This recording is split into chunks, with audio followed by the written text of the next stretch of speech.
Welcome to the 21st lecture of the playlist Tutorials on Node.js and React.js for Beginners। इस lecture में हम सीखेंगे कि React.js में हम डेट पिकर या कैलेंडर को कैसे क्रिएट करें। तो स्टार्ट करते हैं काम। तो लास्ट लेक्चर में हमने बना लिया था user registration form with first name and last name. आज हम फर्स्ट नेम लास्ट नेम के नीचे बनाएंगे डेट पिकर यानी कि कैलेंडर। तो उसके लिए हम सबसे पहले बनाएंगे एक नया डिव, एक नई सेक्शन के लिए। तो हम लिखेंगे डिव और डिव के अंदर लिखेंगे हम क्लास नेम। तो सबसे पहले हम क्लास नेम लिखेंगे फॉर्म ग्रुप। जो फॉर्म ग्रुप क्लास नेम है बूटस्ट्रैप में, इसका यूज़ कंटेनर को स्टाइल करने में होता है। ये मार्जिन्स, पैडिंग और डिफरेंट स्टाइलिंग को ग्रुप फॉर्म एलिमेंट्स में ऐड करता है। इसके बाद हम स्पेस देके लिखेंगे रो। तो बूटस्ट्रैप में रो क्लास इंश्योर करती है कि एलिमेंट्स हॉरिजॉन्टली डिस्प्ले हों और डिफरेंट स्क्रीन साइजेस को रिस्पॉन्ड करें। इसके बाद हम लिखेंगे लेबल और लेबल टैग के अंदर हम लिखेंगे फॉर एट्रीब्यूट को। रिएक्ट में जब हमें JSX में फॉर एट्रीब्यूट लिखना होता है तो हम HTML फॉर लिखते हैं और इसकी वैल्यू होती है ID एट्रीब्यूट की वैल्यू के बराबर। तो यहाँ पे इसका मतलब हम ID की वैल्यू देने वाले डेट ऑफ बर्थ। तो हमने HTML फॉर की भी वैल्यू सेट कर ली, डेट ऑफ बर्थ। और इसके बाद हम लिखेंगे क्लास नेम। क्लास नेम हम क्यों लिख रहे हैं? क्योंकि हम बना रहे हैं स्मॉल स्क्रीन डिवाइसेस के लिए। तो हम लिखेंगे कॉलम SM2 और इसका मतलब है कि लेबल रो के अंदर 2 कॉलम्स लेगा स्मॉल स्क्रीन्स के लिए। और दूसरी क्लास नेम है कॉलम फॉर्म लेबल। इस क्लास का यूज़ फॉर्म के अंदर लेबल को स्टाइल करने के लिए होता है। ये फॉन्ट साइज, अलाइनमेंट और डिफरेंट स्टाइलिंग प्रॉपर्टीज़ को सेट करता है ताकि फॉर्म्स में लेबल्स कंसिस्टेंट दिखें। इसके बाद हम लेबल टैग जहाँ पे एंड हो रहा है, इससे पहले हम लिख लेंगे डेट ऑफ बर्थ ताकि हमें डेट ऑफ बर्थ नाम का एक लेबल दिखाई देगा अपने ब्राउज़र में। लेबल के बाद बनाते हैं एक नया डिव और यहाँ पर स्मॉल स्क्रीन साइज़ के लिए हम बनाएंगे लेआउट। तो उसके लिए हम लिखेंगे बूटस्ट्रैप की क्लास कॉलम SM10 को और इसके बाद हम लिखेंगे इनपुट टैग को। इनपुट टैग के अंदर हम लिखेंगे टाइप इक्वल टू डेट। इसका मतलब कि इनपुट को डेट को एक्सेप्ट करना चाहिए। तो हम यहाँ पे लिखते हैं इनपुट टैग के अंदर टाइप इक्वल टू डेट एक HTML एट्रीब्यूट है।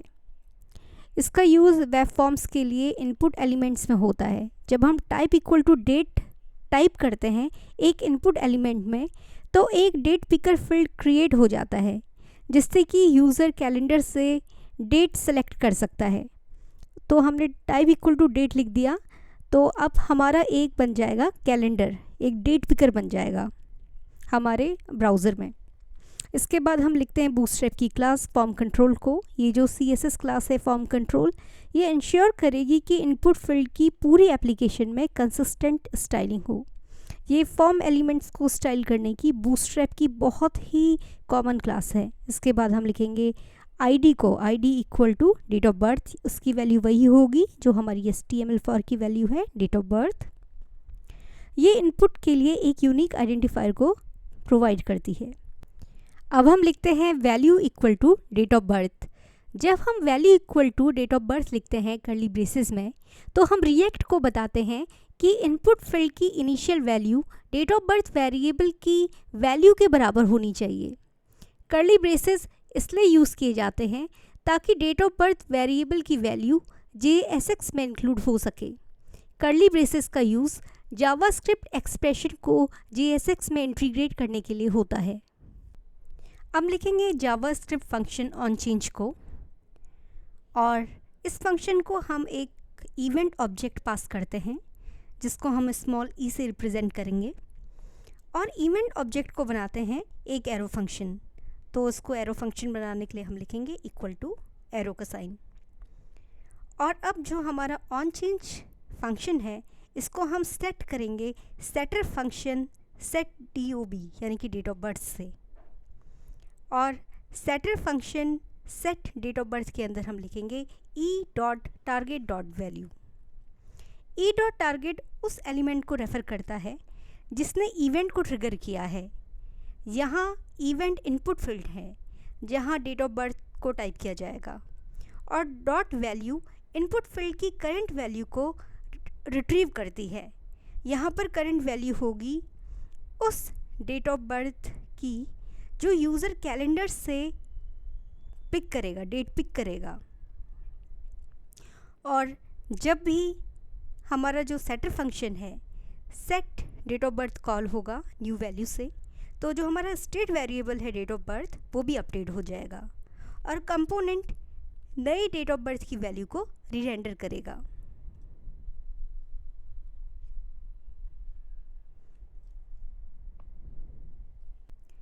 इसके बाद हम लिखेंगे रिक्वायर्ड, यानी कि जो हमारा ये डेट ऑफ बर्थ का फील्ड है इसको हमें चूज़ करना कैलेंडर से डेट ऑफ बर्थ को, डेट को पिक करना मैंडेटरी है, अदरवाइज़ हम आगे नहीं बढ़ पाएंगे, हम फॉर्म को सबमिट नहीं कर पाएंगे। अब फाइल को करते हैं सेव और जाते हैं ब्राउज़र में, देखते हैं तो हमें यहाँ पे कैलेंडर दिखाई दिया और यहाँ से हम डेट को पिक कर सकते हैं, ईयर्स को स्क्रॉल कर सकते हैं। अब फॉर एग्जांपल 2007 ईयर को हमने कर लिया है चूज़, जनवरी को कर लिया है तो हमें आज की डेट 12 दिखाई दी और साथ में जनवरी का मंथ और 2000 ईयर। अब हम सबमिट करेंगे फॉर्म को तो ये आएगा कि इस फील्ड को हमें लिखना है, क्योंकि please fill in this field, क्योंकि हमने रिक्वायर्ड लिखा था, आपको अगर याद हो, ईमेल में भी, फर्स्ट नेम में भी, लास्ट नेम में भी, तो इनको फिल करना ज़रूरी है, तभी हम फॉर्म को सबमिट कर पाएंगे। तो अब हमने फॉर्म को सबमिट कर लिया है।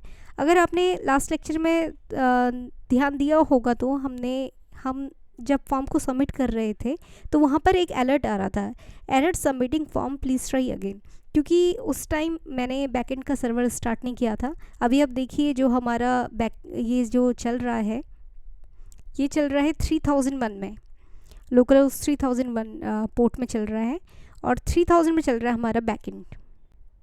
तो इस लेक्चर में हमने सीखा कि डेट पिकर यानी कि कैलेंडर को कैसे क्रिएट करें रिएक्ट जेएस में, और नेक्स्ट लेक्चर में हम बनाएंगे एक ड्रॉप डाउन जेंडर को सेलेक्ट करने के लिए।